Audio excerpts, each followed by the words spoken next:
So now we're going to start taking a look at probably the most important section of this review, as far as I'm concerned, the trigonometry stuff. As I mentioned in the letter that you received, all trig that we're going to do in this class is going to be done in radians, and most of it will be done without a calculator. So we need to kind of talk about a couple things. First of all, if we have an angle in degrees and want to convert it to radians, or the opposite, we can use our conversion factor that says 360 degrees equals, hopefully you remember that if you go all the way around the unit circle, or really any circle in radians, that is 2 pi radians. This is our conversion factor that we can use.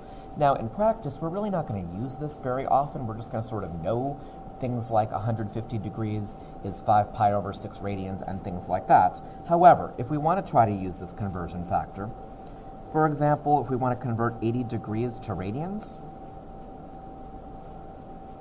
well, we can really use any method that you've seen probably in chemistry for converting things. I'm going to say 80 degrees. I can multiply that by the fraction 360 on the bottom, 2 pi on the top, and I'm going to get 160 pi over 360. I can simplify this, though. I can divide by 10, 16 pi over 36. I can divide by 4, 4 pi over 9. If we want to go in the opposite direction, like we have negative 9 pi over 8, by the way, if I don't put a unit at the end, it implies that we're in radians, and we want to convert this to degrees, we can convert in a similar way. I already have a fraction, that's okay. I can consider this as radians on the top of my fraction. I can multiply this by a fraction with 2 pi in the denominator and 360 degrees up top. And when you do that, I think I'm going to go to my calculator.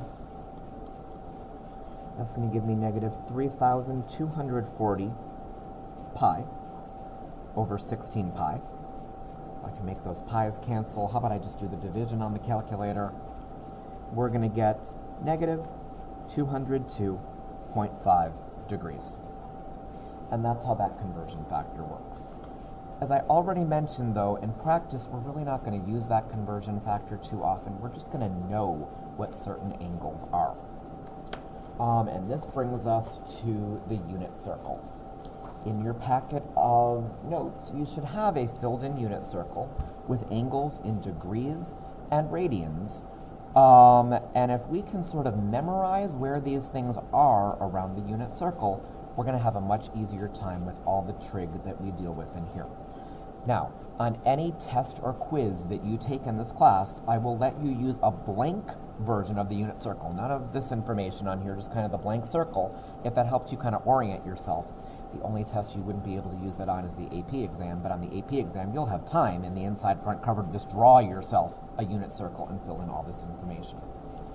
So we've got 0 degrees, which matches up with 0 radians, and 360 degrees, which matches up with 2 pi radians. You saw last year, hopefully, how to get all the other angles. 30 degrees is pi over 6, 45 degrees, pi over 4, and so on.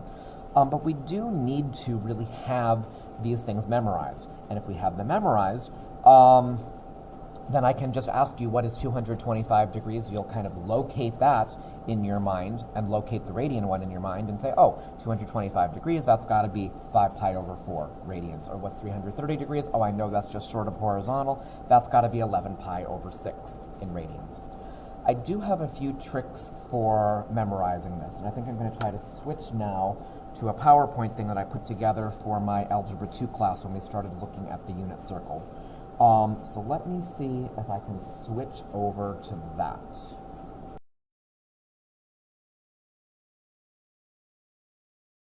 Here's my unit circle one more time.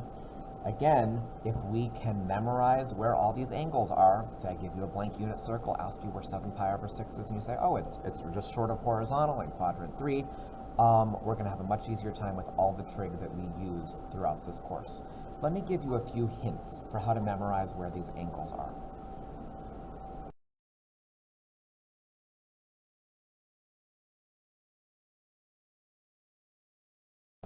first of all, notice that all the angles that are closest to horizontal are over 6. Pi over 6, 5 pi over 6, 7 pi over 6, and 11 pi over 6. These first hints, by the way, are ways to remember what the denominator is going to be.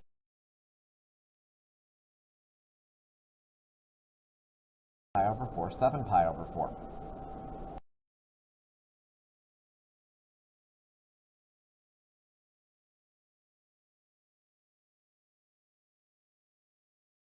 Pi over 3, 5 pi over 3.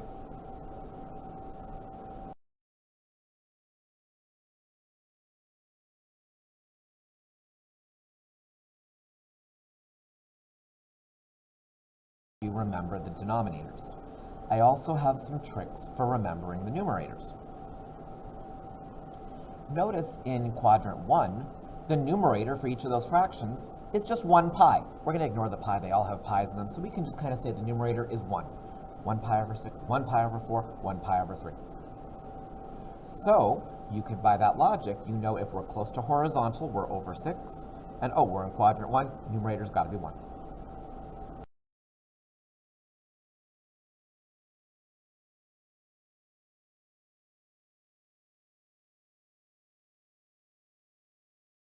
Two is 1 less than 3, 3 is 1 less than 4, 5 is 1 less than 6.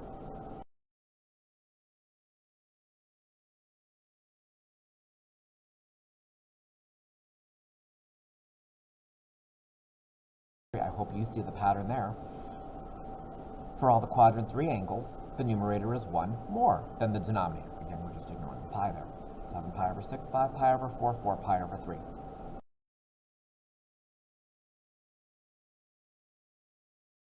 3, 7 pi over 4, 11 pi over 6. Do you see a pattern?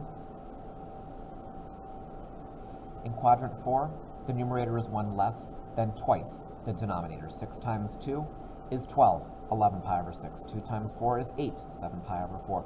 2 times 3 is 6, 5 pi over 3.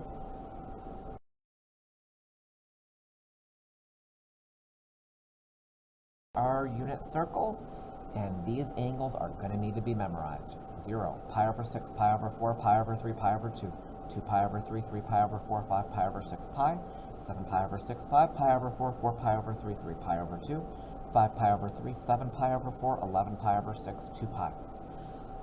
First thing I would do is spend some time just staring at this unit circle, notice those patterns, and kind of be able to piece this together. Then I would print out some blank copies of the unit circle from my website, and I would try to fill those things in. The more you actually write it, I know it sounds a little silly, but actually writing it will help you remember these things. There's also a link to a game on my website that kind of just gives you a random angle and asks you to locate it around the unit circle. Any of this kind of just rote drill and kill practice will be helpful. Being able to locate things will make doing the trig stuff with this, the sines, cosines, tangents, secants, all that good stuff, a whole lot easier as we go through these videos. So I think that's all I'm going to say about this.